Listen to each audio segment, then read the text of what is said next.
Hey, what's up, everybody? This is going to be a Wrestler of the Decade discussion video. Then at the end of the video, there'll be a short little Royal Rumble preview as the extravaganza of the Royal Rumble is this weekend.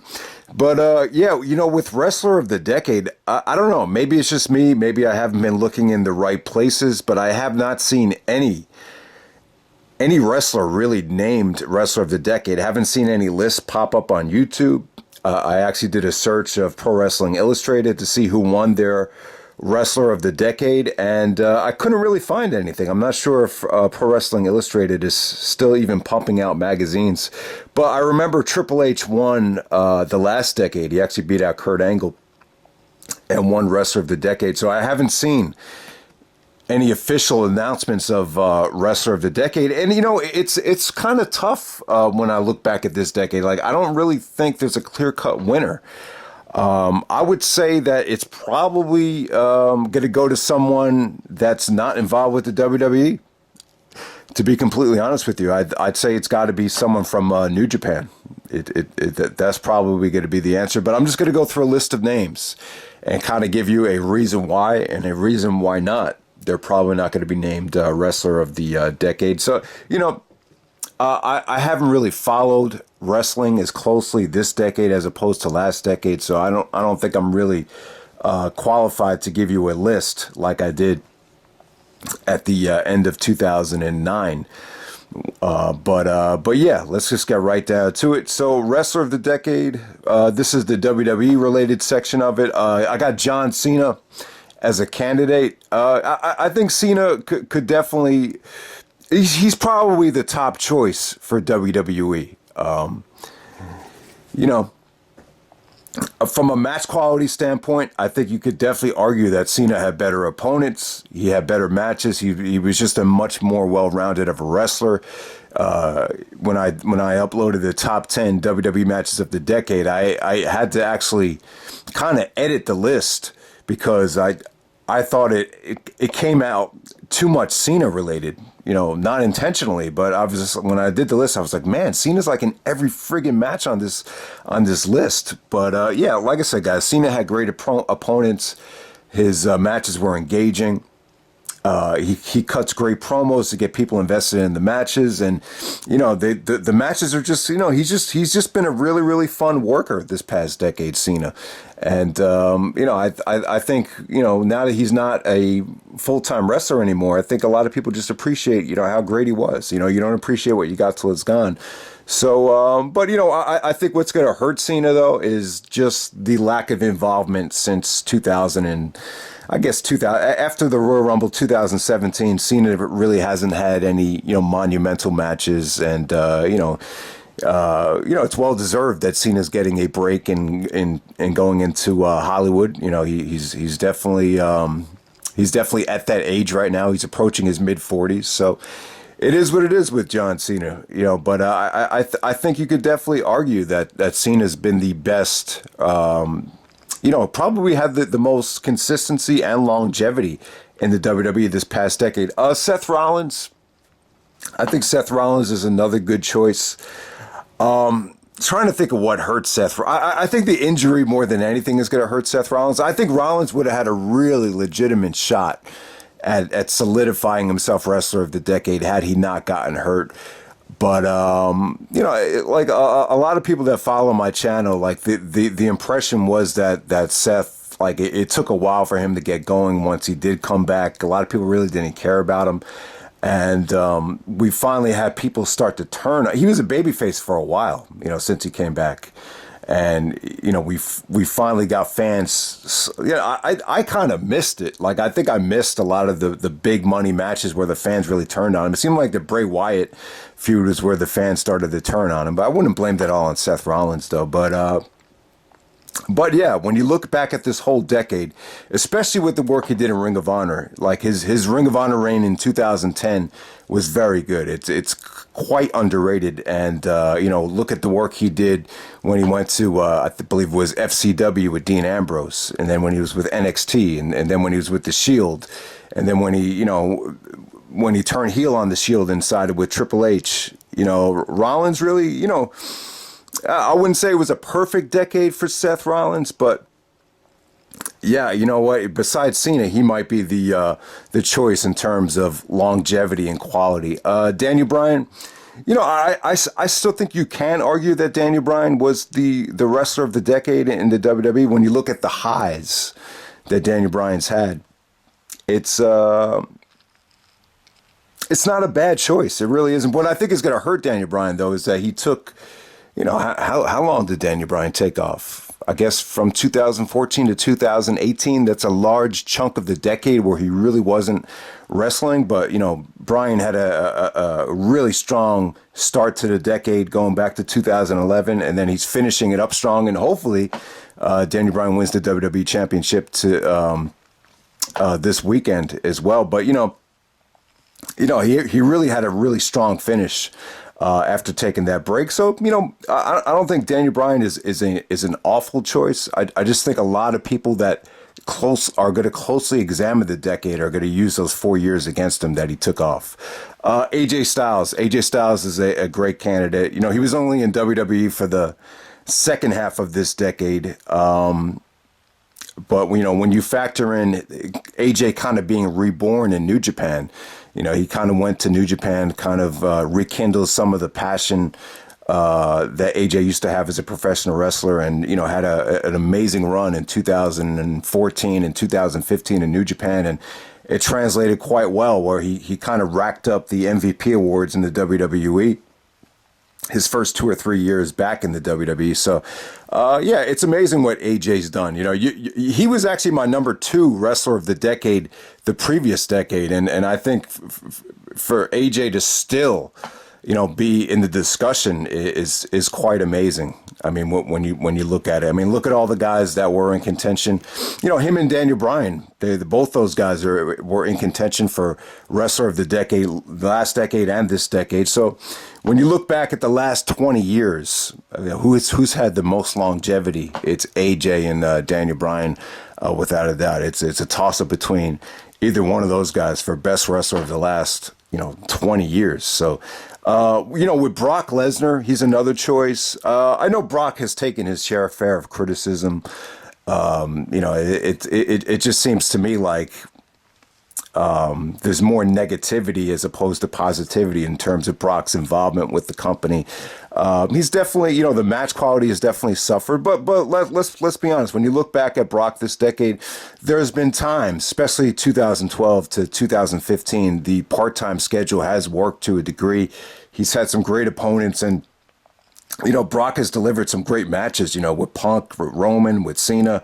Lesnar's definitely had his moments, and it's really unprecedented what Brock's done as far as, the part-timer thing, in terms of it being able to work, in terms of it being a box office draw, and in terms of, Lesnar still being on top after all these years. So, I definitely think you can argue, but, people that are going to closely examine Brock are going to look at, use the lazy matches against him. There's been so many disappointing matches that Brock's had, the Samoa Joe matches, the Dean Ambrose matches, and the list goes on, that I think people are going to use that against Brock. But, Brock's been such a great attraction, though. And, him, the whole thing with The Undertaker and the streak thing created such a buzz. Maybe there's some people out there that think Brock is a legitimate candidate. I'm not sure. But CM Punk is another one. I think if CM Punk had, I think if he had finished out the decade and not quit, he definitely would have been. He probably would have ran away with it. I think when you look back at the first 3 years of this decade, there's no doubt that CM Punk was definitely the guy, and he definitely was on pace to.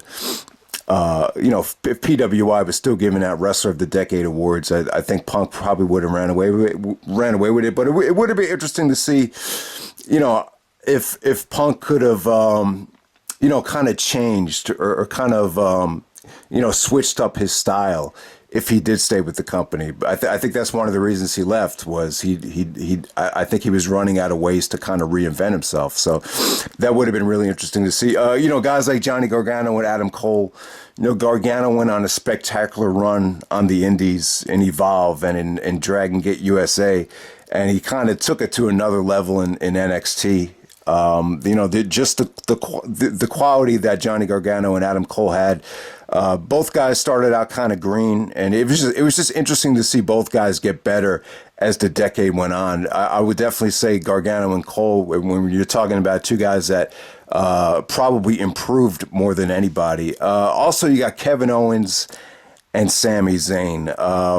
You got to go back to their feud in Ring of Honor in 2010.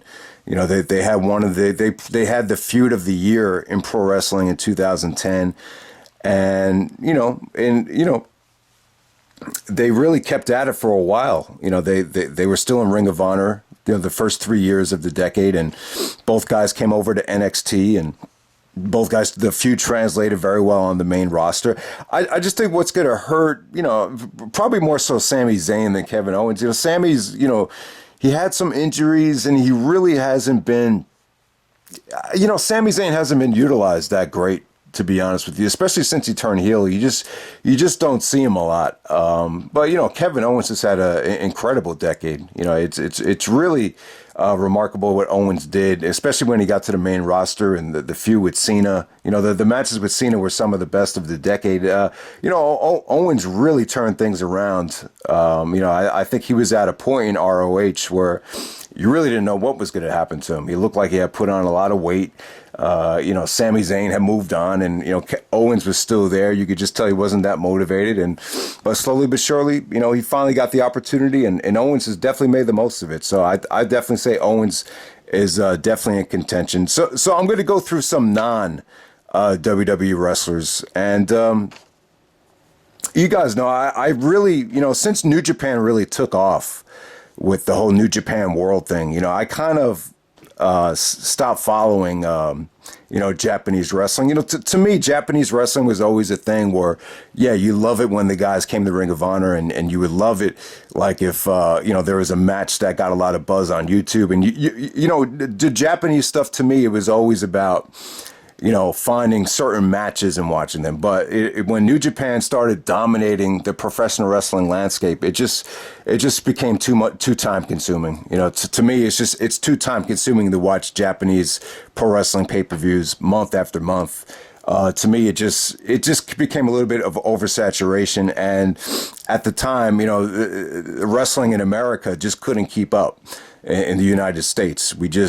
PWG, ROH, WWE to a degree, we couldn't keep up with the amount of quality that New Japan was pumping out. So it was kind of frustrating, for me, because I love Japanese wrestling, but I didn't want it to consume my life, and that's one of the reasons why I didn't support New Japan as much as some of the other people on here. But I'm not to take anything away from them. They had an amazing decade. What Omega did over there with Okada was incredible. The matches were so good that it changed the star rating system. So I just think when we're looking at the decade as a whole, who made the biggest impact in terms of professional wrestling? There's three guys that come to mind. It's Omega, Okada, and Tanahashi. Tanahashi has, he's gotten up there in age, the second half of this decade. But when you look back at what really made Wrestle Kingdom stand out, or what took Wrestle Kingdom to the next level, it was the Okada and Tanahashi matches. And then slowly but surely, Kenny Omega goes over there, and him and Okada, just put on some of the best wrestling matches this decade, and they changed the game with how great those matches were. So I would say if Pro Wrestling Illustrated was going to have a wrestler of the decade, it's a toss up between Omega and Okada. If I had to go with one, but I'll give it to Omega and Okada because the longevity is just a little bit more attractive than Tanahashi, who's kind of on the way out, I guess you could argue. Davey Richards is another one. I think what's going to hurt Davey is his prime is going to end up being 2008 to 2012. I think Davey, at the time, when you go back to 2009, 2010, I don't think anybody was as engaging as Davey Richards. His intensity was on another level, but for whatever reason, Davey lost a lot of passion. It couldn't keep up. I don't think a lot of people have really followed him since he moved on to TNA Impact Wrestling. Eddie Edwards is another one. I think both Davey and Eddie, they kind of peaked at the beginning of the decade, and you just don't hear a lot about them post 2013. Jericho is an interesting choice. It's hard though. Yeah, it's hard to give wrestler of a decade to someone that's approaching 50 years old, especially someone that was in contention for wrestler of the decade in the 90s. Why would they win it now in 2010 to 2020? But I think what Jericho could be really proud of is, he came back to the WWE in better shape as a part-timer to a degree, and the quality was still there.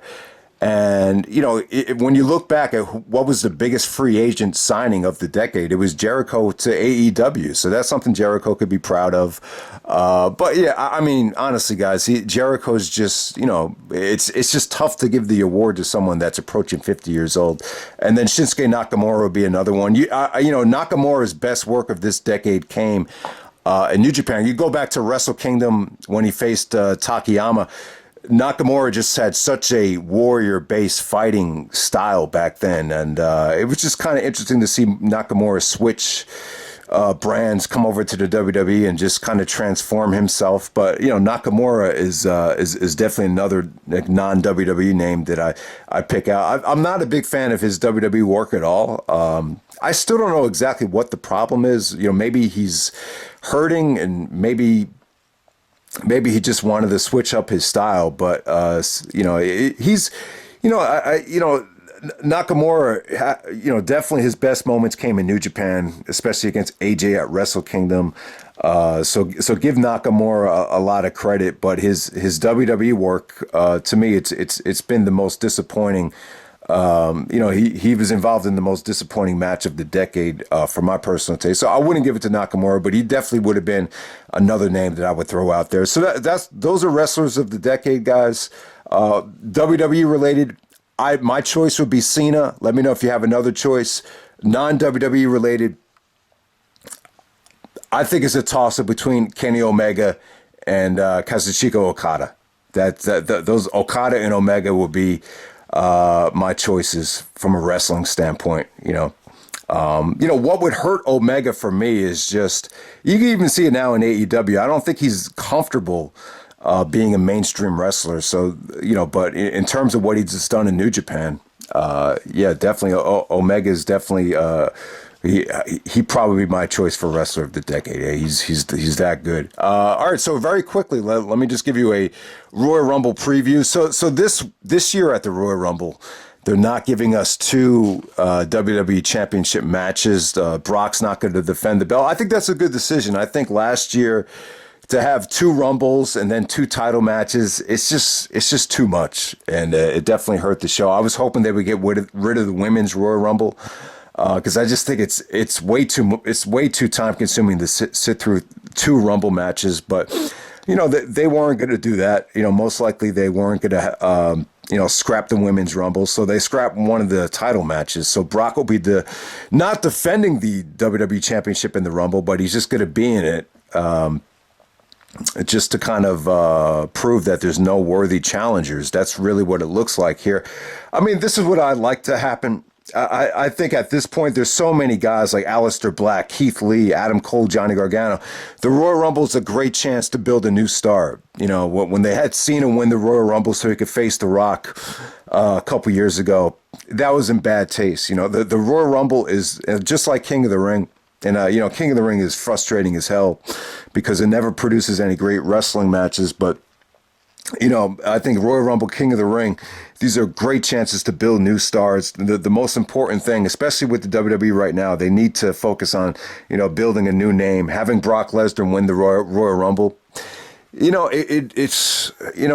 just don't think that's a smart decision. The only way I would endorse it is if Daniel Bryan wins the championship back, and we have a undisputed championship match between Daniel Bryan and Brock Lesnar at WrestleMania. I'd definitely be open to that.